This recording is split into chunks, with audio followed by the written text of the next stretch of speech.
मध्य प्रदेश के जिला राजगढ़ के करीड़ी में जमीन तनाजे के चलते दो फ्रकों के दरमियान जमकर हंगामा देखने में आया। इस दौरान तोड़फोड़, आगजनी, पथराव के वाकयात भी देखने में आए। एसडीएम की गाड़ी को भी निशाना बनाया गया।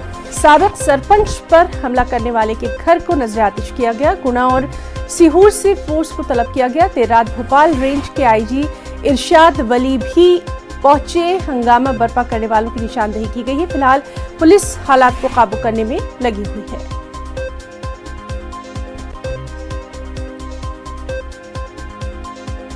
अब बात करेंगे तूफान आसनी की, जिसका असर कम होना शुरू हो गया है। तूफान आंध्र प्रदेश के साहिल से टकराने के बाद अब आगे बढ़ गया है। महकमा मौसमियात के मुताबिक तूफान आज शाम तक खलीज मगरिबी बंगाल तक पहुंच जाएगा। इस दौरान 80 किलोमीटर फी घंटे की रफ्तार से हवाएं चल सकती हैं।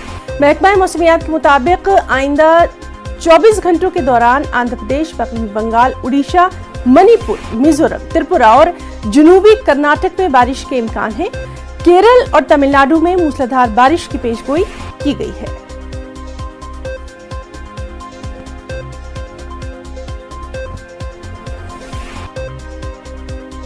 मुल्क के अक्सर